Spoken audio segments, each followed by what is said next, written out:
ماشاء اللہ لا حول ولا قوة الا باللہ العلی العظیم اعوذ باللہ من الشیطان الرجیم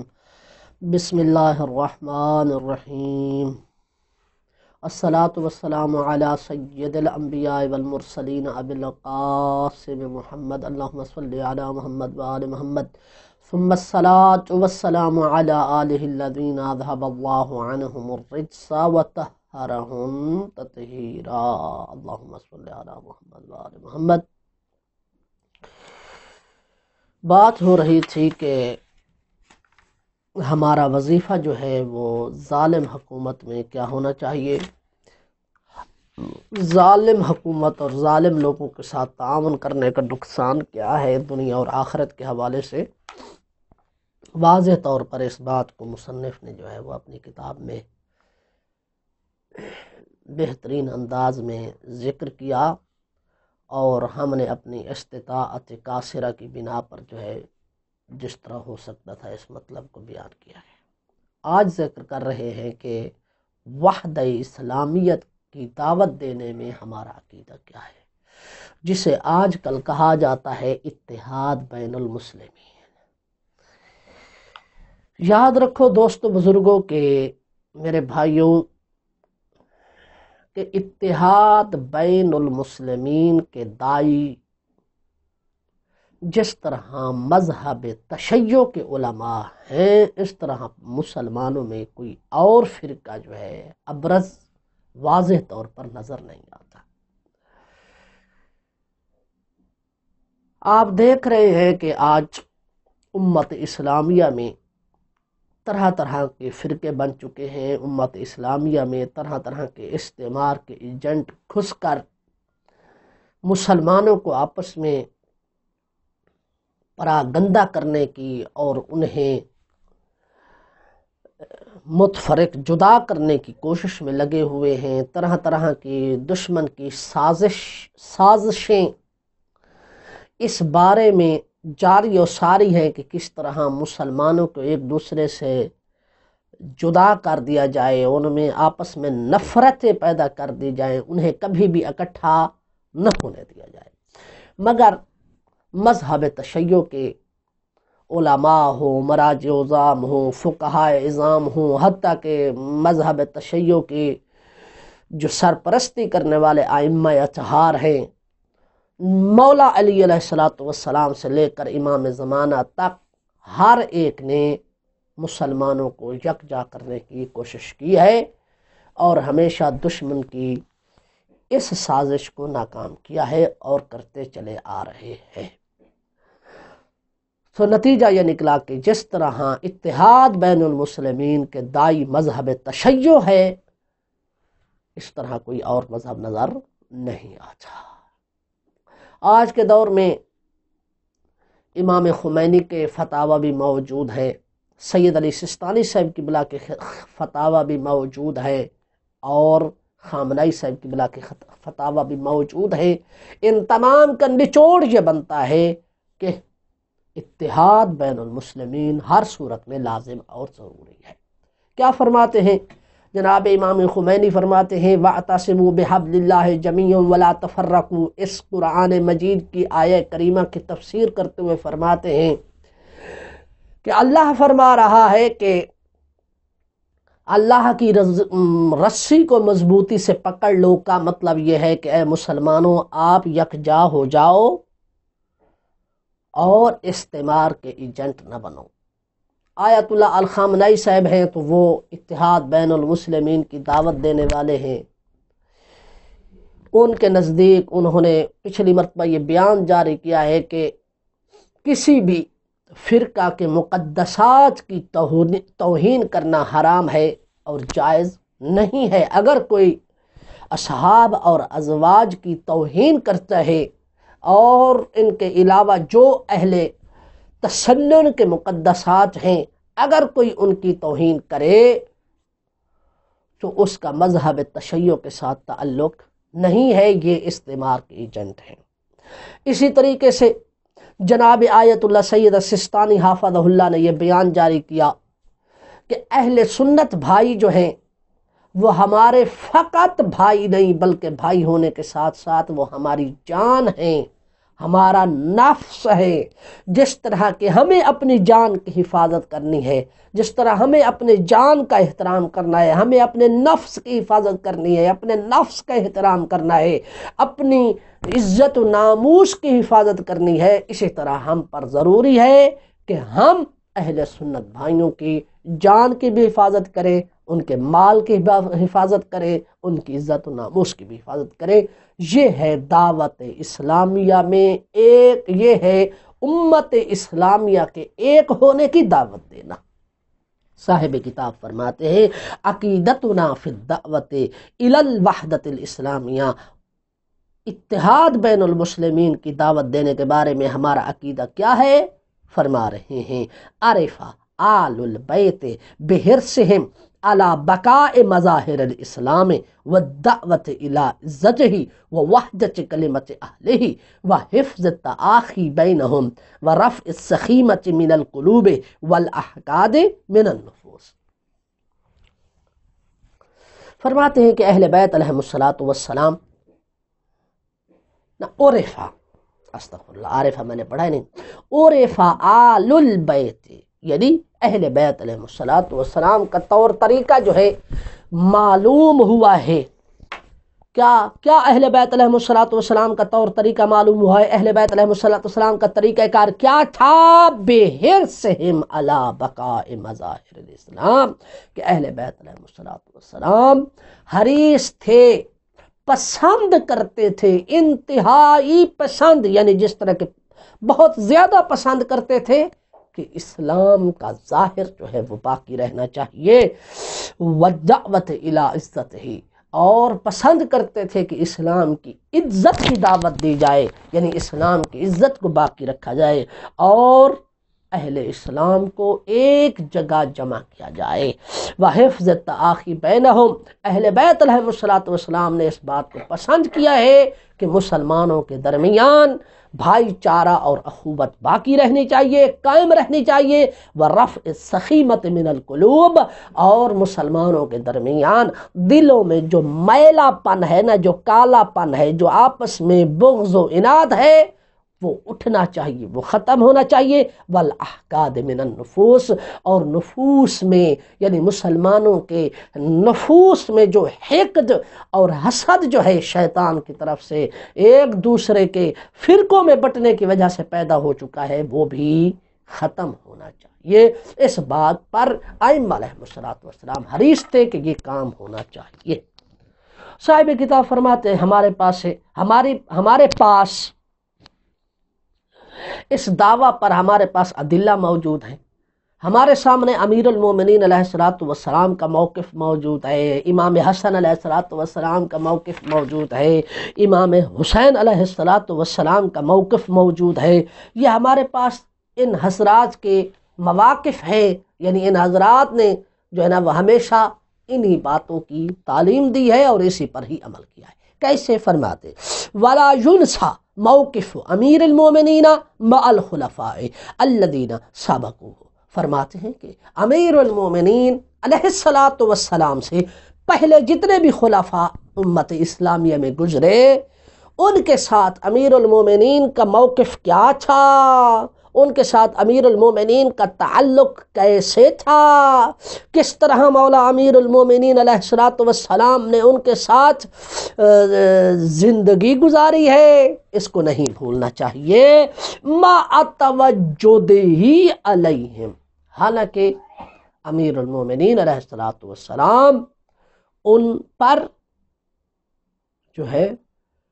بعض امور میں غضبناک تھے، وَاعْتِقَادِهِ بِغَیظِهِمْ لِحَقِّهِ، اور اپنے حق میں،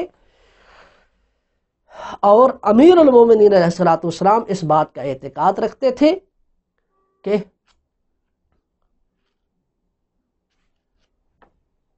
وہ لوگ جو ہے وہ امیر المومنین علیہ الصلوۃ والسلام کو بعض امور میں، امیر المومنین علیہ الصلوۃ والسلام کو بعض امور میں اچھا نہیں جانتے۔ فجارہم وسالمہم، اس کے باوجود امیر المومنین علیہ الصلوۃ والسلام نے ان کے ساتھ تعلق جوڑا، وسالمہم ان کے ساتھ صلح و سلامتی کے ساتھ رہے۔ یعنی امیر المومنین صاحب کتاب یہ فرمانا چاہتے ہیں کہ امیر المومنین علی ابن ابی طالب کے ما سبق خلفاء کے ساتھ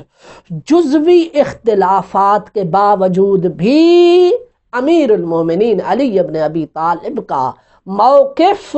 امت اسلامیہ کو اکٹھا کرنے میں یہ رہا ہے کہ اختلافات کے باوجود بھی، ایک دوسرے کو ناپسند کرنے کے باوجود بھی، امیر المومنین علی ابن ابی طالب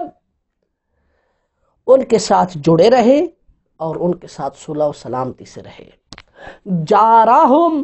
جارہ ان ہو تو ہٹ جانا، جارہ ہو تو جڑا رہنا، کیا مطلب بڑھے گا؟ بل حبسا رأیہ فی انہ المنصوص علیہ بالخلافہ، اور فرمایا کہ اپنی اس رائے کو امیر المومنین علی ابن ابی طالب نے قابو میں رکھا، اس رائے کا اظہار نہ کیا کہ جو ان کے بارے میں، جو علی ابن ابی طالب کے بارے میں تھی رائے، کیا کہ انہ المنصوص علیہ بالخلافہ، کہ بعد از رسول خدا اگر کوئی خلافت کا حق رکھتا ہے بزبان جناب رسول خدا تو وہ علی ابن ابی طالب ہیں۔ اس بات کو مولا علی علیہ الصلوۃ والسلام نے قابو میں رکھا اور اس کا اظہار مولا نے برملا نہ کیا، حتیٰ یہاں تک کہ انہ لم یجہر فی حشد آمن بالنص، یہاں تک کہ مولا علی علیہ الصلوۃ والسلام نے اپنی خلافت بلا فصل کا اظہار عام لوگوں میں، گلی کوچوں میں، سڑکوں میں، بازاروں میں، سڑکوں پر بازاروں میں کہیں نہیں کیا، الا اپنی نص یعنی اپنی خلافت جو نص کے ذریعے سے، جو بزبان رسول خدا کے ذریعے سے ثابت ہوئی تھی کہ رسول اللہ کے بعد اگر کوئی خلیفہ رسول ہے تو وہ علی ابن ابی طالب ہے، اس بات کا اظہار علل اعلان اگر علی ابن ابی طالب نے کیا ہے تو بعد ان آل الامر الیہ، اس وقت کہ جب آپ کا ہی دور خلافت آیا۔ کیوں ایسا کیا؟ تاکہ مسلمانوں کے درمیان اخوت اور بھائی چارہ قائم رہے۔ فاستشہد بمن بقی من الصحابۃ النص الغدیر فی یوم الرحبۃ المعروف، فرماتے ہیں پس اصحاب میں سے جو باقی رہ گئے تھے، جناب عمار یاسر ہوں، جناب سلمان محمدی ہوں، جناب اباذر الغفاری، جناب حذیفہ الیمانی ہوں، اس طرح اور بہت سے اصحاب کہ جنہوں نے غدیر کی نس کو پایا تھا، یعنی غدیر کی نس کو جنہوں نے پایا تھا اس دن کہ جو رحبہ یعنی خوشی کا دن تھا، کہ جو غدیر معروف دن ہے کہ جس دن جناب رسول خدا نے علی ابن ابی طالب کا ہاتھ پکڑ کر 1.25 لاکھ مجمع میں علی کو اپنا جو ہے وہ خلیفہ بلا فصل مقرر کیا تھا، فرماتے ہیں کہ وہ اصحاب جنہوں نے یہ منظر دیکھا اور جو اس بات پر قائم رہے، انہوں نے علی ابن ابی طالب کی اس بات کی گواہی دی کہ جس وقت جناب علی ابن ابی طالب نے فرمایا کہ حق الخلافت انا، اگر رسول اللہ کے بعد خلافت کا کوئی حق رکھتا ہے تو وہ میں علی ابن ابی طالب ہوں۔ مگر یہ آپ نے کب کیا؟ جب امر خلافت آپ کی طرف پلٹا، ورنہ اس سے پہلے جتنے بھی خلفاء گزرے امیر المومنین علیہ الصلوۃ والسلام نے ان کے دور میں اپنی اس رائے کو قابو میں رکھا، اس کا برملا اظہار نہ کیا۔ کیوں؟ تاکہ اتحاد بین المسلمین کی فضا قائم رہے، مسلمانوں کے درمیان بھائی چارہ قائم رہے اور مسلمانوں کا دشمن اس بات سے فائدہ حاصل کرتے ہوئے اسلام کو نقصان نہ پہنچائے۔ وکانا، یہی وجہ ہے وکانا لا یتأخر عن الاشارۃ علیہم بما یعود علی المسلمین او الاسلام بالنفع والمصلحہ، یہی وجہ ہے اگر کوئی اسلام کے حوالے سے مصلحت ہوا کرتی تھی، کوئی اسلام کو نفع پہنچنے والا ہوتا تھا، صحیح، یعنی مسلمانوں کو کوئی نفع پہنچنے والا ہے، مسلمانوں کو کوئی مصلحت، یعنی مسلمانوں کے حق میں کوئی ایسی بات ہے کہ جو درست ہے اور مسلمانوں کو وہ فائدہ پہنچا رہی ہے، تو آپ علیہ الصلوۃ والسلام ما سبق خلفاء کی رہنمائی فرماتے اس امر میں، ہاں، وَكَمْ كَانَ يَقُولُ، اور کبھی بھی جو ہے وہ آپ رہنمائی فرمانے میں دیر نہ فرماتے تھے۔ اسی وجہ سے جب کوئی مسئلہ درپیش آتا تو مولا علی علیہ الصلوۃ والسلام کو بلایا جاتا، تو آپ علیہ الصلوۃ والسلام دربار میں بھی تشریف لے جاتے، ان کے ساتھ بیٹھتے بھی صحیح، ان کے فیصلہ وغیرہ کرنے کی اگر ضرورت پڑتی تو امام علیہ الصلوۃ والسلام فیصلے بھی فرماتے، ان کی رہنمائی بھی فرماتے، کس لیے؟ تاکہ مسلمانوں کو فائدہ حاصل ہو، مسلمان جو ہے وہ نفع حاصل کریں، ایسے کام کرے جو مسلمان اور اسلام اور مسلمانوں کی مصلحت میں ہو، نہ کہ مسلمانوں کی نقصان میں ہو۔ وَكَمْ كَانَ يَقُولُ عَنْ ذَلِكَ الْأَحَدِ، اور فرماتے ہیں کہ اس کے بارے میں کتنا، یعنی اس ذمہ داری کو نبھانے کے لیے کئی مرتبہ مولا علی علیہ الصلوۃ والسلام یہی فرمایا کرتے تھے، فَخَشِيتُ إِن لَّمْ أَنْصُرِ الْإِسْلَامَ وَأَهْلَهُ أَن رَّأَىٰ فِيهِ سَلَمًا أَوْ هَدَمًا، فرماتے ہیں کہ میں نے یہ خدشہ محسوس کیا ہے کہ اگر میں اسلام اور اہل اسلام کی مدد نہ کروں تو میں دیکھ رہا ہوں کہ اسلام میں پھر ایسا شگاف پڑ جائے گا کہ جو کبھی پر ہونے والا نہیں ہے، او ہدمن، یا پھر اسلام صفحہ ہستی سے مٹ کر رہ جائے گا، اور میں علی ابن ابی طالب کبھی بھی اس بات کو پسند نہیں کرتا کہ اسلام میں کوئی شگاف پڑے یا اسلام صفحہ ہستی سے مٹ جائے۔ اسی وجہ سے اسلام کو بچانے کے لیے، مسلمانوں کو بچانے کے لیے علی ابن ابی طالب کو ما سبق خلفاء کے ساتھ، ما سبق حکومتوں کے سربراہوں کے ساتھ بیٹھنا پڑا، تو مولا بیٹھے، وہاں فیصلے کرنے پڑے تو مولا نے فیصلے کیے، جب بھی کوئی مسلمانوں کی مصلحت میں کوئی بات ہوتی تو مولا اس بات پر کوئی نفع ہوتا، نفع کے حوالے سے، مصلحت کے حوالے سے اشارہ کرنے میں کبھی بھی تاخیر نہ فرماتے۔ کما لم یصدر منہ ما یؤثر علی شوکۃ ملکہم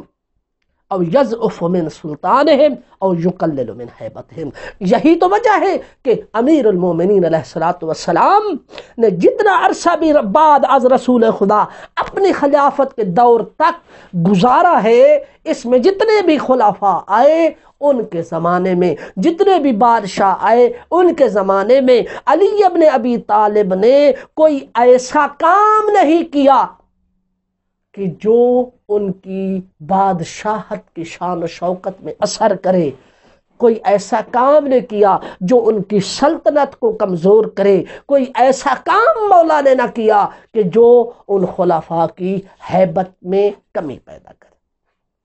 بلکہ کیا کیا؟ فن کا مشعلہ نفس ہی، اپنے آپ کو قابو میں رکھا، وجالسا جلیس البیت، اور گھر میں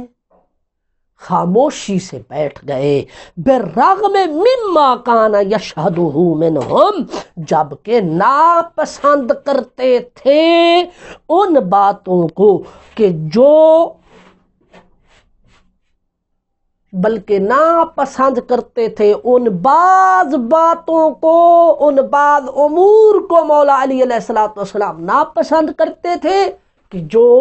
ما سبق حکومتوں میں صادر ہوا کرتی تھی، لیکن اس کے باوجود بھی جناب امیر المومنین علیہ الصلوۃ والسلام کا موقف یہ رہا ہے کہ آپ نے کبھی بھی جو ہے ایسا کام نہ کیا کہ جو ما سبق حکومتوں کے جو سربراہ تھے، جو ما سبق خلافہ تھے، ان کی ہیبت میں کمی پیدا کرے، ایسا کوئی کام نہ کیا جو ان کی سلطنت کو مضبوط کرے، ایسا کوئی کام نہ کیا جو ان کی بادشاہت میں شان و شوکت، بادشاہت کی شان و شوکت میں جو ہے وہ اثر پیدا کرے، ان کے کمزور کرے، ایسا کوئی کام نہ کیا۔ کیوں؟ تاکہ مسلمانوں کے درمیان اتحاد باقی رہے۔ کل ذالک، یہ سب کچھ امام امیر المومنین علی ابن ابی طالب نے برداشت کیا۔ کیوں؟ رعایت مصلحت الاسلام العامہ، اسلام عامہ کی مصلحت کو باقی رکھتے ہوئے کہ ظاہری اسلام باقی رہنا چاہیے، ورعایت ان لا یرا فی الاسلام سلما او ہدفا، اس بات کی رعایت کرتے ہوئے کہ اسلام میں کوئی شگاف نہیں پڑنا چاہیے، اسلام میں کوئی، اسلام صفحہ ہستی سے نہیں مٹنا چاہیے، حتی عارف ذالک منہ، حتی عرف ذالک منہ، یہاں تک کہ یہ بات خود علی ابن ابی طالب سے جان لی گئی، یعنی مولا علی علیہ السلام کے عمل سے اس بات کو جانا گیا کہ علی ابن ابی طالب اسلام کی مصلحت چاہتے ہیں، علی ابن ابی طالب اسلام کی بقا چاہتے ہیں۔ وکان الخلیفۃ عمر بن الخطاب یقول، اور خلیفہ وقت جناب عمر ابن خطاب بھی یقول، کہا کرتے تھے، وَيُكَرِّرُ الْقَوْلَ، اور اس بات کو دہرایا کرتے تھے کئی بسا اوقات، یعنی کئی مرتبہ اس بات کا تکرار کیا جناب عمر نے، کیا لو کنتو لا کنتو لمعزلۃ لیس لہا ابو الحسن، کہ خدا مجھے ایسی کسی پریشانی میں مبتلا نہ کرے کہ جہاں ابو الحسن نہ ہوں، یعنی لا کنتو لمعزلۃ، میں ایسی کسی مصیبت میں نہ ہوں، لیس لہا ابو الحسن، کہ جہاں ابو الحسن میری مشکل حل کرنے والے نہ ہوں۔ اور یہ بھی فرمایا لولا علی لہلک عمر، اگر علی نہ ہوتے تو پھر عمر کیا ہو جاتے؟ ہلاک ہو جاتے۔ یہ کس موقع پر فرمایا؟ فرماتے ہیں کہ ایک مرتبہ جو ہے ایک ایسا فیصلہ آیا کہ جس میں ثابت ہوا کہ حضرت نے یہ فیصلہ کیا کہ اسے جو ہے وہ کوڑے لگائے جائیں، اور جناب علی ابن ابی طالب جب دربار میں آئے تو علی ابن ابی طالب نے فیصلہ جو ہے اس کے جو ہے نا انہیں کوڑے لگانے کی بجائے انہیں جو ہے وہ معاف کر دیا، اور واضح کیا کہ یہ سزاوار نہیں ہے، ان کا کوئی قصور نہیں تھا۔ تو اس پر جناب حضرت عمر نے کوئی اختلاف کرنے کی بجائے اس کلمہ کا تکرار کیا کہ لولا علی لہلک عمر، اگر آج علی نہ ہوتے تو عمر ہلاک ہو جاتا۔ صحیح، تو مولا علی علیہ السلام نے اختلافات کے باوجود بھی وحدت اسلامیہ کی فضا کو باقی رکھا، اور اس بات کا اقرار جو ہے وہ خود خلفائے ما سبق نے اپنے ان الفاظ میں کیا ہے۔ اس کے بعد صاحب کتاب فرماتے ہیں وَلَا يُنْسَى مَوْقِفُ الْحَسَنِ بْنِ عَلِيٍّ مِنَ الصُّلْحِ مَعَ مُعَاوِيَةَ، اور حاکم شام کے ساتھ جو جناب حسن علیہ السلام نے صلح کی تھی، اس موقف کو، اس مقام کو بھی ہمیں نہیں بھولنا چاہیے۔ بعد ان رأى ان الاسراء علی الحرب، جب کہ آپ دیکھ رہے تھے کہ خود امام حسن علیہ السلام کے جو اصحاب تھے ان کی طرف یہ اصرار تھا کہ جنگ ہونی چاہیے، لیکن اس کے باوجود جناب امام حسن علیہ السلام نے کیا کیا؟ صلح سے کام لیا، صلح کی، حاکم شام کے ساتھ جنگ کرنے کی بجائے صلح سے کام لیا۔ کیوں؟ اس لیے کہ آپ یہ دیکھ رہے تھے سیدیلو من